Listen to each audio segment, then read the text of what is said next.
Bonjour à tous, c'est Jean-Luc Roux sur sa chaîne YouTube. Aujourd'hui, nous allons parler des forces armées suédoises avec le robot 17 qui engage des cibles dans la guerre contre la Russie. La Suède a fourni des missiles anti-navires Robot 17 à l'Ukraine et a formé des troupes ukrainiennes pour les faire fonctionner. Le Robot 17 est une variante suédoise lancée au sol du missile Hellfire développé par la marine suédoise. Un avion atterrit dans un endroit secret en Suède. Une vingtaine de soldats ukrainiens issus directement des combats brutaux de la guerre contre la Russie descendent de l'avion. Ils sont ici pour être entraînés sur le Robot 17 lors du premier entraînement de soldats ukrainiens sur le sol suédois. Robot 17 est la désignation suédoise d'une variante anti-navire lancée au sol du missile Hellfire développé par la marine suédoise. Nous sommes en 2022 et c'est presque le milieu de l'été et les vacances approchent à grands pas. Pour les soldats ukrainiens, il n'y aura pas de vacances d'été puisque la Russie a lancé malheureusement une invasion à grande échelle de leur pays et le Parlement suédois a décidé que les forces armées devraient soutenir l'Ukraine. La décision prévoit entre autres que la marine enverra des unités Robot 17 à la guerre et formera les soldats ukrainiens au maniement du système d'armes. Dès qu'ils ont posé le pied sur le sol suédois, c'était plein d'enthousiasme et ils étaient très motivés, raconte Lisa, responsable de la mise en œuvre du 2e bataillon amphibie de l'unité ukrainienne. L'état-major de la marine a commencé la planification initiale de l'entraînement et très tôt, le 2e bataillon amphibie du régiment amphibie de Stockholm a été engagé et chargé de diriger l'entraînement. Une semaine après que l'ordre du Reichstag soit parvenu aux forces armées, l'avion transportait les soldats ukrainiens a atterri. La première mission de formation sur le sol suédois était désormais en cours après seulement quelques jours de préparation. La planification, la reconnaissance, l'emballage et les autres préparatifs furent achevés en même temps et très peu de temps après. Annuler en si peu de temps, reprogrammer des vacances et faire cela pour une autre nation me rend fier. C'est une force des forces armées que lorsque cela est nécessaire, toute l'autorité est là pour résoudre la tâche, courage et volonté. La formation s'est déroulée dans un lieu peu équipé, au milieu de la forêt suédoise. Il n'y avait pas beaucoup de ressources d'assistance, mais juste assez pour que cela fonctionne. Le personnel sur place a dû résoudre la logistique, par exemple aller acheter du bois et des outils pour pouvoir construire ses propres cibles de missiles. Il s'agit de garantir de bonnes opportunités de suivre une formation qualifiée.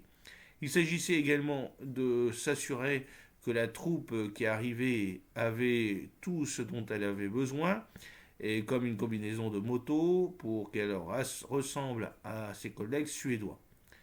Le service de missiles est physiquement exigeant et l'équipe qui est venue n'était pas physiquement préparée à ce qui s'attendait. Mais ne se sont pas plaints, ils ont mordu la balle et ont continué leur route, même si l'entraînement se déroulait tard. Certains soirs, nous pratiquions jusqu'à 3 heures du matin. Au-delà de se dire au revoir, beaucoup ont eu de mal à retenir leurs larmes. Les Suédois et les Ukrainiens partageaient un logement, ce qui a donné naissance à de solides amitiés. Ils ont partagé leur vie et leur expérience, ils étaient vraiment remplis de courage et de volonté. Un militaire de 21 ans a déclaré qu'il n'avait jamais eu le temps de voir son enfant. Cela lui avait coûté cher. Les missiles envoyés par la marine sont aujourd'hui utilisés par les Ukrainiens grâce aux connaissances acquises lors de l'entraînement. Parallèlement à la planification de la formation, les missiles qui seront donnés à l'Ukraine ont été clarifiés. Cela aussi devrait être très rapidement réalisé afin que les équipes puissent utiliser les connaissances qu'elles venaient d'acquérir dès son retour au front. Une œuvre dont absolument personne n'a été informé du moment, du lieu et de la manière dont elle s'est déroulée. Eric, qui était coordonnateur logistique pour le transport des robots, raconte l'atelier robotique a dû passer par chaque individu pour vérifier les capacités et s'assurer que tout était inclus. Alors, il s'agit en fait d'un support continu, puisque l'ensemble de l'opération s'est déroulé dans le plus grand secret avec une divulgation très restrictive. En réalité, seul le personnel sur place et quelques privilégiés savaient que cela se produisait. Malgré cela, la formation et la prestation ont permis d'obtenir le résultat et l'effet escompté, des robots pointus qui ont atteint leur cible et des opérateurs formés qui peuvent non seulement manipuler les robots eux-mêmes, mais aussi former leurs pairs en Ukraine. Au début, il avait été annoncé qu'une fois que la marine suédoise aurait formé les soldats ukrainiens et lancé des missiles, le soutien prendrait fin. Aucun support technique ne serait fourni. Cependant, après un certain temps, l'Ukraine a demandé une aide supplémentaire et, bien sûr, il n'y avait rien d'autre à faire que se lever. Les opérateurs voulaient nous parler pour régler les problèmes qu'ils rencontraient.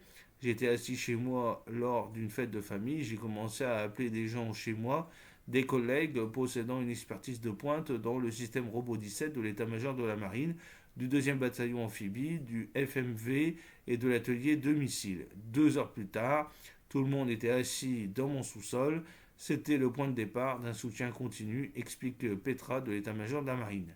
Depuis, le soutien s'est poursuivi. L'état-major de la marine, le régiment amphibie de Stockholm, l'atelier de robotique et le FMV ont veillé ensemble à ce que les opérateurs ukrainiens reçoivent l'aide dont ils ont besoin avec le système robotique. Il peut s'agir de problèmes techniques ou de problèmes matériels. Les travaux sont en cours en collaboration avec RDCU, la première instance en Ukraine.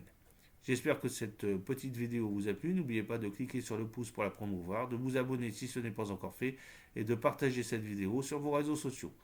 A très bientôt. Fidèlement, Jean-Luc O.